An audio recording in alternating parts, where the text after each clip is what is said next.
بسم اللہ الرحمن الرحیم۔ السلام علیکم۔ بسم اللہ کی برکت کا واقعہ۔ کہا جاتا ہے کہ کسی علاقے میں قحط سالی پیدا ہو گئی۔ اس قحط سالی کے لپیٹ میں نہ صرف انسان بلکہ چرند و پرند سب اس کا شکار ہو گئے۔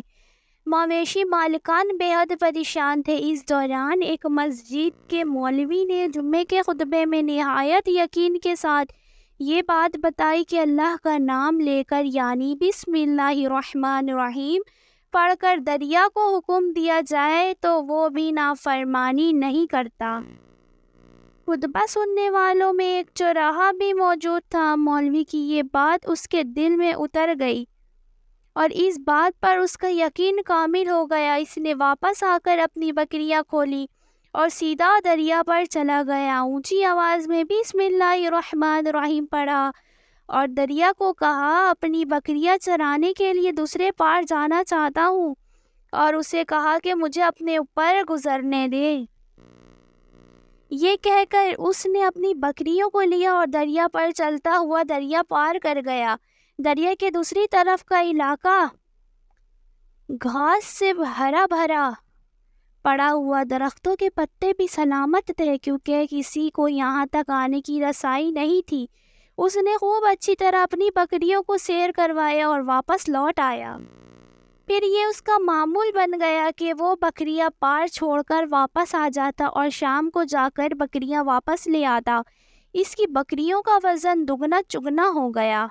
لوگ چونک گئے کہ اس سے پوچھا کہ وہ اپنی بکریوں کو کیا کھلاتا ہے۔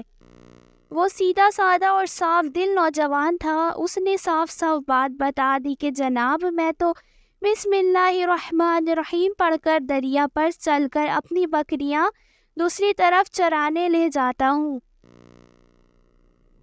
یہ بات سب نے سنی مگر کسی نے اس چوراہے کی بات پر یقین نہیں کیا کیونکہ یہ ناقابل یقین بات تھی۔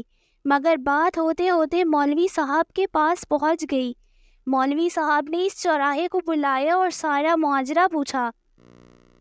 اس چوراہے نے مولوی صاحب کو یہ حوالہ بنا لیا کہ مولوی صاحب میں تو آپ کا شکریہ ادا کرنے والا تھا۔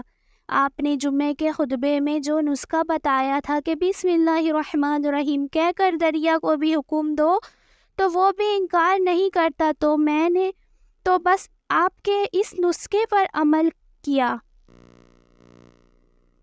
مولوی صاحب حیران سے اس کے چہرے کو دیکھتے رہے۔ مولوی صاحب نے کہا بھائی صاحب ایسی باتیں تو ہم ہر جمعہ میں کرتے ہیں، فقط ان کا مقصد لوگوں کو ایمان بنانا ہوتے۔ مگر بکریوں والا ڈٹا رہا کہ میں تو بس بسم اللہ الرحمن الرحیم کہہ کر پانی پر چلتا ہوں اور بکریوں سے پانی پار چلا جاتا ہوں۔ آخر کار مولوی صاحب نے صبح خود یہ تجربہ کرنے کی ٹھانی، جسے دیکھنے چوراہے سمت پورا علاقہ بھی آ گیا۔ معجزہ زیادہ تھا۔ مولوی صاحب نے ایک دو بار سوچا کہ انکار کر دوں کہ کہیں ڈوب نہ جاؤں، مگر وہ جو مولوی صاحب کو کندھے پر اٹھا کر لائے تھے اب بھی جوش و خروش سے اللہ اکبر کے نعرے لگا رہے تھے اور مولوی صاحب کے حق میں تعریفیں کر رہے تھے۔ آخر کار مولوی صاحب نے اپنے ڈر کو دور کرنے کے لیے ایک رسہ منگوایا۔ پہلے اسے ایک درخت کے ساتھ باندھا اور پھر اپنے کمر کے ساتھ باندھا، پھر ڈرتے ڈرتے ڈیلا ڈیلا بسم اللہ الرحمن الرحیم پڑھا اور دریا پر چلنا شروع ہو گئے۔ مگر پہلا پاؤں ہی رکھا تھا کہ پانی میں گر گئے۔ مولوی صاحب ڈبکیاں کھانے لگے اور پانی کے بہاؤ میں بہنا شروع ہو گئے۔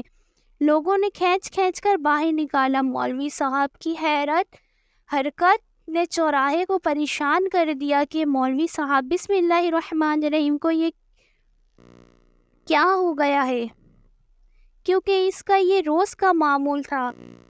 اس کے اپنے یقین بھی میں کوئی فرق نہ آیا۔ اس نے بسم اللہ کہہ کر بکریوں کو پانی کی طرف اشارہ کیا اور خود ان کے پیچھے چلتا ہوا پار چھوڑ کر واپس بھی آ گیا۔ لوگ اسے ولی اللہ سمجھ رہے تھے اور اس کے حق میں نعرے لگا رہے تھے، مگر وہ سب سے بے نیاز سیدھا سادہ انسان تھا۔ وہ مولوی صاحب کے پاس پہنچا اور کہا مولوی صاحب میں آپ کی بسم اللہ الرحمن الرحیم کی تعریف سے کافی پریشان تھا، مگر پانی پر چلتے ہوئے مجھے آپ کے بسم اللہ کی بیماری کا پتہ چل گیا۔ اس چوراہے نے درد سے بندھی رسی کی طرف اشارہ کیا اور کہا مولوی صاحب یہ ہے آپ کی بسم اللہ کی بیماری، آپ کی بسم اللہ کی برکت کو یہ رسہ کھا گیا۔ آپ کو اللہ اور بسم اللہ سے زیادہ اس رسے پر بھروسہ تھا، لہٰذا اللہ نے بھی آپ کو رسے کے حوالے کر دیا۔ پھر کہنے لگا مولوی صاحب آپ بھی کمال کرتے ہو، میں نے آپ کے منہ سے سنا اور یقین کر لیا، اور میرے اللہ نے میری یقین کی لاج رکھ لی، مگر آپ نے اللہ کا کلام سنا مگر یقین نہیں کیا، لہٰذا آپ کو اللہ نے رسوا کر دیا۔ محترم عزیز دوستو، یہی کچھ ہمارا حال ہے، ہماری نمازوں اور دعاؤں کا حال بھی یقین سے خالی ہے۔ اگر آپ سب کو میری ویڈیو پسند آتی ہے تو میری ویڈیو کو لائک شیئر سبسکرائب کریں۔ ملتے ہیں نیکسٹ ویڈیو میں، اللہ حافظ۔